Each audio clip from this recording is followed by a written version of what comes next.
The government is announcing a £500 million cash injection this morning into policing in order to drive up standards. The Crime and Policing Minister, Dame Diana Johnson, joins us now. Very good morning to you. Good morning.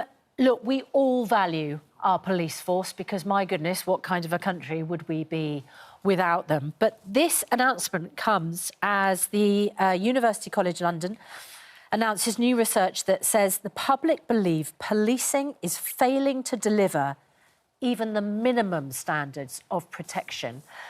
Have our police forces lost their way? Well, the announcement today is about tackling that. It's the biggest suite of police reform that we've had since probably the 1960s. And it's about driving up performance. It's about restoring confidence with the public in policing. And it's about making sure that every pound that we spend, we're getting really good value for it. So we're going to have the police performance unit based in the Home Office, where we can actually track what's going on in our police forces and have that data. And if I give you an example of something that happened to me as a minister, when I asked the officials for how many police officers were injured during the riots and what had happened to them, I was told we don't have that information in the Home Office. We'd have to write to the 43 police forces to get it. And when I also asked them, how many police stations do we have? They said, we don't have that information. So it's about getting that information so we can get a grip on what's happening with police forces up and down the country. We're also setting up a national policing body because we think there are things we can do better at a national or regional level. So forensics, IT, issues like that. And we're also, obviously, making sure that our neighbourhood policing guarantee, getting those 13,000 police officers back into communities, onto the high street, into town centres, is going to happen as well. And that's part of this package. Fine. Can we cut to some specifics, some very contemporary specifics now? The Prime Minister said 48 hours ago that he believes that the police should be focusing on serious crimes, such as theft and all sorts of criminal attacks. What matters most to their communities, exactly. The words. So in that context, what's your view of police going to schools and investigating, for example, the case of a 9-year-old who used a bit of offensive language to another classmate? Do you feel that that's absolutely spun out of control, that uniformed officers questioning little children about supposed hate crimes is not the best use of police resources? Well, you're absolutely right. The Prime Minister has been really clear, as has the Home Secretary, about the priorities of the government and of the people of this country around safer streets, tackling violence against women and girls, knife crime, all the things that we've set out very clearly. So I think that's absolutely right. In terms of decisions by police officers about this issue of non-crime hate incidents, there has to be common sense applied and there has to be consistency.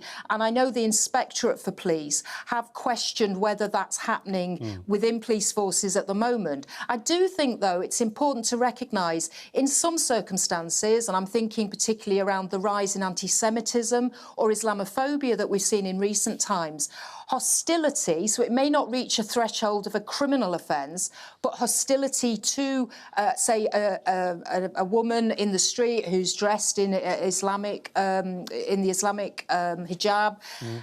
Hostility to that person, it may be worth the police recording that because it may lead to harassment or it might lead to more serious offending. I think most people would agree with that. But to come back to the classroom, so therefore it seems to me you're agreeing, actually, that it is ludicrous for uniformed officers to question little children because they've said that a classmate smells like fish. I mean, that is not what police should be doing, is it? Obviously, I'm not irresponsible for the operational decisions that police officers take. What's your opinion? But what I would say is I want a common sense, consistent approach.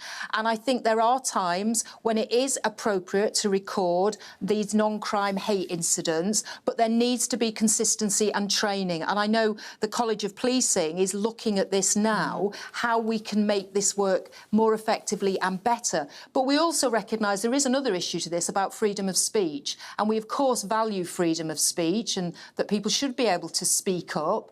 But there are instances where we're not dealing with criminal matters, but it is part of the intelligence that police officers may want to pull together that might help them in the future in dealing with criminal offences.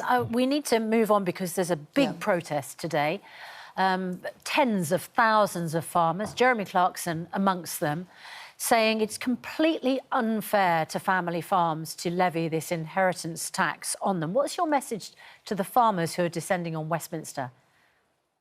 They obviously feel very strongly, and I understand that. And the announcement that was made in the budget by the Chancellor is something they are very concerned about. And it's absolutely right that they come and make their views clear to members of Parliament today. I would say, however, that we've had to make some really difficult choices since we came into power. We found this £22 billion black hole in the public finances. I'm not sure that's going to help the farmers. Is there any chance that you, as a government, might U-turn on this? Or is your message you're just going to have to suck this up? Well, I think the Chancellor has set out in the budget the proposal. Can I just say, though, there is £5 billion going into farming over the next 2 years, and the number of farms that will be affected, as I understand it, is around 500. The campaigners dispute those figures. They say you don't understand farming. And in fact, a Labour peer has publicly criticised the government, Baroness Madeley, a peer for Labour since 1991, said your party's become too urban and you don't understand the impact of the tax rate. So, in fact, when you started out your answer by saying you do understand, even one of your own says you don't. Well, can I say, since the general election, we now have far many more Labour MPs who are representing rural areas. And as the policing minister, I'm really passionate about the issue of rural crime and how we get a grip of that. And, you know, the idea around the neighbourhood policing guarantee isn't just around urban areas. It's about making sure there is a police presence in our rural communities as well. So that is something that I think isn't a fair statement from the Baroness. I know that we have lots of Labour MPs who will be making the case for their rural communities. The Baroness would dispute that. Can we finish briefly, please, on today's weather and the weather that's lying ahead this week? A very cold start, a very snowy start, unusually for this time of year, the worst possible weather in the wake of the cuts to the winter fuel allowance to pensioners. If we are if this is a sign that we're in for an extremely cold, serious winter, is there any chance of the government making some kind of U-turn on the winter fuel allowance cut? Well, this is why we want people who should be applying for pension credit and then get the winter fuel allowance. We want to make sure that those applications go in and we support people in making those applications as quickly as possible. A 40-page document which many pensioners are completely flummoxed by. Yes, and I think I recognise that there are issues with that, and that's why there's quite a lot of help going into organisations and bodies to ensure that that assistance is available for pensioners to be able to make those claims. But clearly we want people to access the help that they are entitled to, and getting people to apply for pension credit is really important. So no U-turn, steady as she snows, I suppose you could say. All right, it's 8:42. Thank you very much for coming in. Thank you. Still to come, furious farmers. Did you really say that? Yeah, what's wrong with that? I thought it was all right. What did you think, Kev? I quite liked it, actually. I'll give you that. I did. He wanted to say it. He thought about that. I wish I'd thought of it first. I mean, you're not suggesting I'm a bit flaky, are you?